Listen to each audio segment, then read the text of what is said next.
Maruti Suzuki's People Technology presents Suzuki Connect with Navigate to Car and many other features. Watch more, feel more. Dell.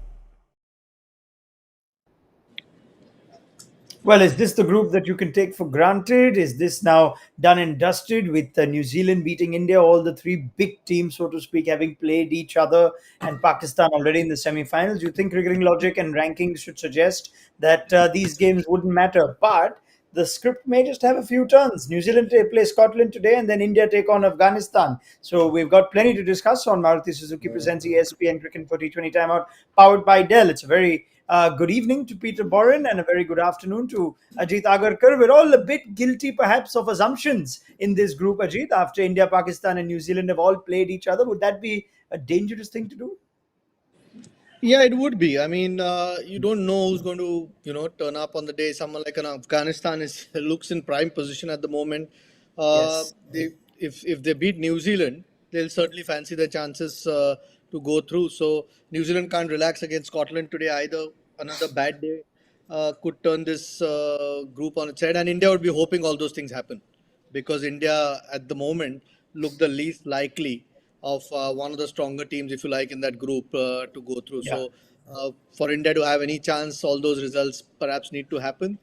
So it is fairly open, not as much as perhaps the other group, but there's certainly some funny things to still happen. Yeah, Kyle Coates is saying at the toss, and it's nice to have Kyle Coates back. Scottish captain is fit and back in this game. Peter says, "What a time to be a Scottish cricketer as he gets set to play India, Pakistan, and first New Zealand." So they've done their you could say their appetizers with Afghanistan and Namibia, and they haven't quite shown the best that they could. But is this a good time to play the big teams with them having played each other? You think somewhere they'd be like, our tougher challenges are out of the way. This might be a nice time to start playing the bigger teams if you're Scotland. Well, I think Scotland, yeah, they'll be a little bit disappointed with what they've shown so far. But they're a better team than what they've shown so far. And if we look at those two matches in the Super 12s, Afghanistan first up at Sharjah in the afternoon, that was a tough matchup. It was always going to be difficult on that wicket. It's a bit foreign, always difficult to play the subcontinental teams for a team like Scotland, and particularly in Sharjah. And the second game, Trumpelman took 3 wickets in the first over. They missed Kutzer, of course. They exposed their middle order. Barrington and McLeod were exposed to the new ball, something they're not used to. They've had a week off, and I think New Zealand in Dubai is a better matchup for the Scottish team. I definitely think so. I think if you look at teams like Namibia and Scotland, they're going to struggle against the skills on those wickets of the subcontinental teams. New Zealand, obviously, a very good side. But I think it's a better matchup. It's something they're a little bit more used to, I think. Would these tosses be their best chance of causing an upset? If an upset is to come, Ajit, from a Scotland against New Zealand, would it be bowling first and trying to keep a team down? Because we saw last night, Namibia, the game got out of hand against Pakistan the minute they get to 180, 190. But is this still the right modus operandi for one of these associate teams? Bowl first against a stronger side? Yeah, probably. Plus, it's an afternoon game. I mean, they still have to play well, isn't it? I think they'll have to do both bat and bowl well. I think Scotland have struggled with the bat clearly in the first couple of games, and now they're going to chase under pressure. Yeah, for that they'll have to restrict New Zealand to a reasonable total. Yeah, I mean, you're at least doing what you've planned to coming into the game, whether you wanted to chase or bat first. At least that's what you had sort of decided, and that's how you perhaps picked your team. So in that sense, it's good to win the toss, but you still have to play well. I mean, you're playing one of the top teams in your group. If you don't play well enough, if they get out of hand, it is always going to be even tougher because batting has probably been the weaker of the two for Scotland, at least in this Super 12s. Yeah, that's true, and they've relied on their bowling. That's what did the job against Bangladesh in round one. But Josh Davies missing. He was the star of round one. He's got a bit of a niggle, so Alisdair Evans comes in. That's a significant change. You think Davies been such a mainstay for them, though they have been a bit flat, Peter, like you said in this Super 12. Where lies Scotland's strength? Where's the threat? We know Namibia are a threat with the left arm seamers. Maybe we send Rasmus with bat. What's Scotland's real threat against a team like New Zealand today? Scotland's strength is definitely the middle order batting. You obviously got Munsey up front who hasn't really clicked, but he's going to go hard. If Cooks is back today, then he'll probably be a bit more of a steady influence there. But their strength, and believe it or not, is McLeod and particularly Richie Berrington in the middle there. He's been in fine form for a couple of years now, and leading into this tournament, he was also excellent. That's their real strength. I think we might not have seen that so far because they've lost so many early wickets. But if you get through those middle overs, if they can get through a little bit in the power play, perhaps restrict the damage there. I've seen a lot of Scotland play. Now, I think being here as sort of an associate ambassador on this T20 timeout, I sort of feel like people watching this World Cup who may not have seen much of Scotland will be thinking, "My goodness, they can't bat." But there's some really dangerous players there with good records against some of the top teams as well. And we will see it at some stage in this tournament. I think today might be a good matchup for them. Their strength is their middle order batting. It 100%, it always has been. But obviously with the ball, Davey is a big loss. Evans coming in, like for like replacement, perhaps, but Davey has, he's had the recent experience and they will miss him. Mark Watt for me with the ball. He's been excellent. He's been going at less than a run a ball every game, even against Afghanistan at Sharjah, where they were getting pongoed everywhere. He bowls his 4 overs, great variation, and he's a strength for them with the ball. But they still have that issue, a bit like New Zealand. In that first game when New Zealand played against Pakistan, they had to make up that fifth bowler. They used Jimmy Neesham. And they've obviously got Glenn Phillips as another option. But in the last game, New Zealand, because Milne was allowed to play, came in because after Ferguson's injury, they could go out with 5 bowlers, a proper bowling attack. Now, Scotland, they still share that fifth bowling role. And I think that can be somewhere which New Zealand can. It's a bit of a vulnerability that New Zealand will probably look to exploit. They share that between Greaves and Leask, who actually bowled pretty well against Namibia. Both of them did, but that's probably an area of a little bit of concern. They haven't brought Hamza in. Still, he's probably the last specialist bowler, but that is an area of vulnerability for Scotland. Yeah, fair enough. Now, New Zealand, interesting, right? We saw different New Zealand against India. They essentially just didn't let India into the game. But were brushed aside for against Pakistan. They changed the combination, like Peter Borren points out. And Ajit, you called it a positive change last time. Adam Milne was fit and available for selection by the time the paperwork was all sorted out. And he replaced Tim Seifert as a batter. Now, is that the best looking New Zealand side you've got? They're going to be batting first today.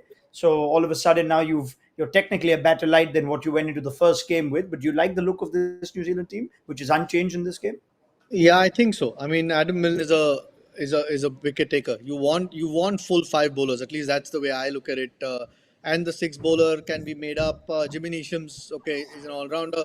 To have him as your 5th bowler is a bit of a risk. Phillips and those guys on a against a good team, it's always difficult if against 2 set batsmen. So that might look like a batsman light, but then you've got to give the responsibility to the top 6 to get most of the runs for you. You can't hope. Otherwise, you may as well play 11 batsmen and hope that you outbat the other team, which doesn't quite work. We've seen that with India when they've gone in with 5 bowlers. Okay, India hasn't batted well, so they haven't. The bowlers.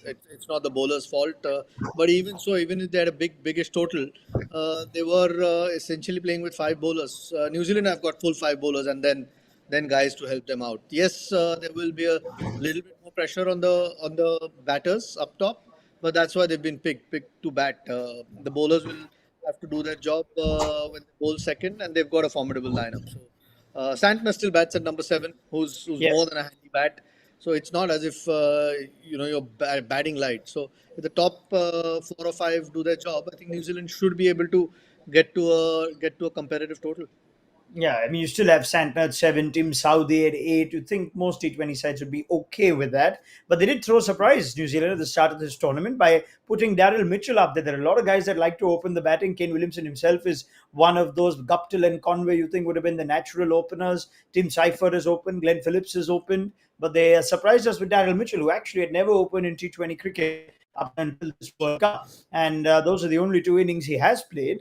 We saw good Daryl Mitchell against India. There wasn't a lot of scoreboard pressure there, but got a quick 540, took the bowlers on. At 3 to 5, there's not much there. At 6 and 7, there's not much there. Now, I'm trying to think of what would have prompted this move when you have so many openers. Suddenly, Devin Conway is playing a different role, Ajit, in this team. They anyway have Williamson, who a lot of us believe bats best in the top two. He's been pushed to 3. But is Mitchell, with his pinch hitting, power hitting, making this team, that much more formidable with bat, or is that still a move you're not quite sure about? No, I mean, it is a move that surprised a lot of people. I think Scott Styrus was working with him, and even he said he's never seen him open. He generally bats through the middle there, and Conway looked like a obvious choice, but it doesn't. It's worked for them. Perhaps they want to take a little bit of pressure off how Martin Guptill plays as well, or perhaps they want both those guys to go hard at the bowling up front. Whatever it is, it has worked. So it is. You know, it might be a surprise to us, but maybe they've already planned. They did that in the practice games as well, so they had that plan in mind, and it's worked for them. So I don't think there's any reason to change. Conway is still a quality batter. Perhaps not his favorite position that he's batting at the moment, but he's good enough to adjust. So, uh, New Zealand do bat or play as a unit. We've seen it always in the ICC competitions or even bilateral series, and they find places for different players to fit into, and Mitchell certainly fit at the top at the moment. Yeah, Yeah. I mean, we've discussed. Yes, Peter, please, if you'd like to Oh add. yeah, sorry. If I could just add to that, I think that New Zealand picked their team. They selected their side a long time ago before this tournament, and there were other teams who changed through IPL form or whatever it was, changed their squad. New Zealand didn't do that, and they've got at home you've got Finn Allen back in New Zealand sitting there, and you think a lot of people thought, well, maybe he was the man to go to for that because in terms of opening the batting, because Seifert, who they picked, he lost form, and they seem to have lost a little bit of confidence with him because I think they would have been looking at him and Guptill opening. Now, Daryl Mitchell played those warm-up games, did pretty well, and obviously we saw the other night did superbly against India. But in a way, I sort of feel New Zealand have got a little bit lucky on that one because they want to obviously bat Kane at 3 and have Devon Conway batting through the middle. As you said, Ranak, the other option was, of course, for one of them to open, which is not an option that I would mind actually. But it's quite. The Daryl Mitchell story is an interesting one. He's not a natural opener, particularly when they've got Finn Allen at home, and a lot of people, as you say, wouldn't mind seeing either Williamson or Conway at the opening. Yeah, I guess it's put in perspective also when we saw what happened with India in the last game, where we suddenly make this huge debate and you and cry if you move a Rohit Sharma into the middle order. Poor Devin Conway, who seems to have had this great start as an opener, suddenly being told in a World Cup that you're going to be batting 4 actually. And we're going to figure that out along the way. And somehow for New Zealand, Ajit, and Peter, it just seems more efficiently done. Ajit, it's just how the team works, I guess. Yeah, I think also a left-hander in the middle perhaps is what they might be looking at. Maybe that's the one thing. Lots of leg spinners, left-arm spinners in this competition, perhaps turning the ball into it. But it has worked. I mean, it's so far. The win that they've had, the bowlers have basically got the job done. And like I said, the top 2 or 3 guys obviously for every team are important. But it's also how you sort of increase depth in your batting, who fits where, and perhaps this is the best that New Zealand have come up with. And at the moment, it's working. And if Darren Mitchell keeps batting well, then I think it's a move that has worked. Yeah, absolutely. Now, bowlers have done the job, Ajit Agarkar rightly says, and their bowlers perhaps don't get as much of the limelight. New Zealand, anyway, they're not ones to hog the limelight, right? They go about their business. They make semi-finals. Sometimes they make the final. Sometimes they win it.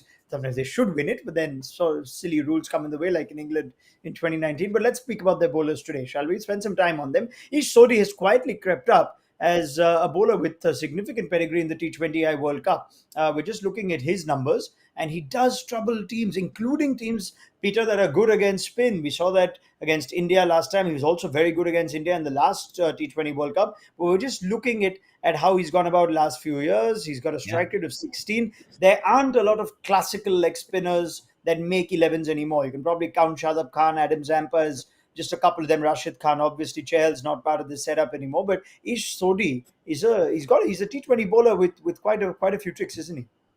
I think with Sodi and something that T20 that batters find hard with him. He's obviously very very tall. He bowls a good leg spin and a good wrong and he gets wickets with good balls, yes. But because he's so tall, and every now and then he bowls a poor delivery, he gets wickets with poor deliveries too. Now that doesn't really work. It works in T20 because guys are trying to line him up. They get surprised. Look at the row at Sharma dismissal the other night. It's a half tracker. He may or may not have been thinking about hitting that out of the ground. If he was, he probably would have. And maybe it took him by surprise. Sodhi gets a few wickets like that, and it works in T20 cricket. It doesn't work so well in 50 over cricket because the guys will milk it a little bit easier. But if you're looking to attack a big, tall leg spinner who might his control is not necessarily the best, and that makes it hard for batters to line up. And his record, as you say, because I'm not saying that he bowls poorly. He bowls well, but he also gets those wickets because guys struggle to line him up. You can't if he bowled every ball in the same spot, they might find it easier. Plus his height, of course, makes it very hard. He comes over the top of the ball, and as you say, he's got a great record, very effective, and also in these big tournaments. We saw him 2016 in the World Cup. Him and Santner, they're an awesome spin bowling combination. They do well against Asian teams as well. It's really a strength that people may overlook, as you say, that those two, Santner and Sodhi, they're a combination. People think of New Zealand as medium pace bowling, good seamers, maybe green wickets, test cricket at home. But when it comes to T20, that combination, and the other added bonus they have, of course, is obviously Ferguson gone, but with Milne coming in, you look at the balance of that attack with the leg spinner, the left arm spinner, your left arm seamer and Trent Bolt, Tim Southey with the new ball, Adam Milne with pace, and they've got all the bases covered. Yeah. And Ish Sodhi, Peter talks about his wicket-taking ability. Look at 2021, and he's right up there in terms of best strike rates, right? Just second to Rashid Khan. It's not like we mentioned Ish Sodhi and Rashid Khan in the same breath, Ajit, but certainly there's something about him that makes him hard to get away. 21 wickets in 9 innings for Ish Sodhi in T20Is in 2021. Yeah, that's a lot of wickets, and particularly at the time of the innings that he bowls in the middle, any bowler who's going to get you some wickets in the middle is it is gold dust for any team. He does that again. Peter mentioned tall guy, so gets a bit of bounce. Yeah, every now and then does bowl a loose ball, but is quite quick through the air as well. So doesn't give batsmen too much time. Skids on to the batsman a bit quicker. Decent googly. So. No, and he knows what needs to be done in T20 cricket. So that is sometimes half the job for the bowler. Of course, he's skillful as well, that which you need to be. But you've got to be confident of your ability, especially as a spinner, because batsmen are constantly coming at you. And in the middle overs, I just feel every time there is a wicket-taking option in the middle over for whichever team it is a huge bonus.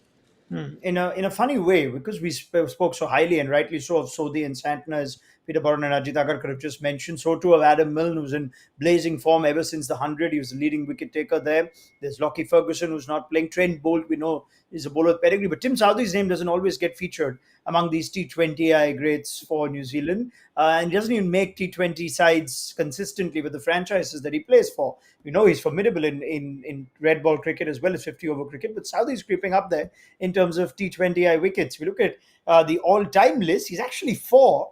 And funny enough, he's the only seam bowler, along with Lasith Malinga, of course, is on all-time T20 great. So that's what you've got with Saudi, and have a strike rate of 18.1, 101 wickets in 83 games. And yet, Ajit, it's not like we look at Saudi as one of those great T20 bowlers still going around. In fact, there is an argument to be made of if New Zealand have to play another batter or another all-rounder, maybe Saudi will be the one who will make way ahead of Bolton and Lockie Ferguson, or Yeah, I Bolton mean, Adam. Yeah. Yeah, I mean those numbers have surprised me honestly. I Yeah. mean Yeah. that's those are terrific numbers. He doesn't have the pace that perhaps he had a few years ago, but he has the control. He's obviously smart, experienced, and when you have that sort of experience, you just know what to do in different conditions. Uh, we saw him in the IPL as well. Captains weren't shy of using him towards the end of the innings, which in my opinion, could be a bit of a risk, but he got the job done. In the UA, it certainly makes a difference because there is a little bit of movement in this World Cup with the new ball, and when there is some swing available, he becomes a bigger threat. And bigger grounds as well, towards the end or in the middle of the innings where he can use his cutters or slow balls. and try and keep control that way. But I mean, those numbers are very impressive, especially when I agree with you. Like, you don't, if you had to put the first three seamers down, Yeah. obviously New Zealand think differently, but you wouldn't think of Saudi as the first three names on the New Zealand team list. But tells you what experience can do. Yeah, and there's certainly an appetite for T20 cricket for Tim Southee, Peter, isn't there? I thought he's the Jimmy Anderson of New Zealand. After a point, he's going to say, I'll just play red ball cricket, preferably I'll pick and choose where I'll play it as well, where it'll move around a little bit. But he doesn't mind playing T20 cricket under the sun in Abu Dhabi and Dubai and whatnot.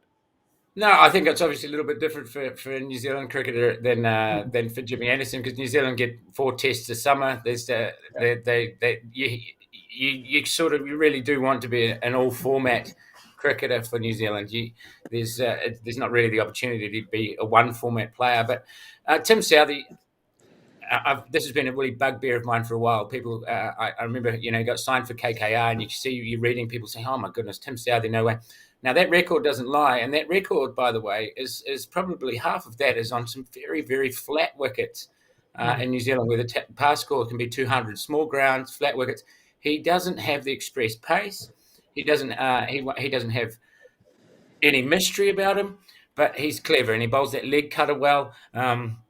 He knows what he's doing in terms of what field he's going to do. And Ajit is absolutely right. His record in the UAE is very good, because the surfaces, when he hit that back of a length, which he's very, very good at doing, they do give you a little bit of help. I also agree with Ajit that I don't really see him at the death. I'd probably see him bowling. If he bowls his 4 overs, his fourth over will be around over 14 or 15 or something like that. But he's a clever operator, and he just doesn't get tagged. He doesn't go for as many as people think. If you look back at his stats, obviously those stats that you've put up are phenomenal, but you won't find that many games where he gets carted around, where people just think he's a bit innocuous. He's a very clever operator, and it's not just experience. I think he's just a bit better than people think. Yeah, fair enough. It keeps his place, does Tim Southee, and you think will now for the rest of this World Cup. Right, players already out there. New Zealand in that fantastic, almost retro jersey of theirs. They tend to win a lot of awards for the best jerseys in tournaments. And unfortunately, Peter, without the Dutch, I think we'll have to give it to them on this one. Normally, otherwise the Dutch at least take that one. I love the orange. But New Zealand right up there, best jersey in the tournament. Yeah. Best jersey in the tournament, Peter? New Zealand? Yeah, that's from the against India in the final with Chris Cairns 100. Ajit, I'm not sure if you played that one with in Nairobi. That was the uniform they've won when they won their white ball tournament. So hopefully that's a nice omen for them this tournament. Yeah, I've conveniently forgotten it. Yeah, Ajit's blocked it out. Yeah. All right, Ajit Agarkar, can I ask you for a favorite jersey in the tournament on our way out, though? Because I think the New Zealand one's spectacular. I'll have to have a look at all those things. I mean, I'm sitting in Mumbai. I've got to say India, isn't it? I mean, to be honest, Indian jersey is pretty impressive. The one they've got for the World Cup. Hopefully, they get some better results in the upcoming games. Oh my! Anyway, I don't think they're going to wear it again if they don't make the semi-finals, which seems very likely now. But anyway, Peter Borren, Ajit Agarkar, more at half-time. Let's see if Scotland can make a game out of this. If they keep New Zealand to something which we think the batters would enjoy, 140, maybe 150, and suddenly we've got a game on our hands. So let's pick up the chat then. Otherwise, you think New Zealand certainly favourites for this one, and you will have India and Afghanistan who kick off later this evening, keeping an eye on this game too. Join us then for Maruti Suzuki presents ESPN Cricket for T20 Timeout, powered by Dell.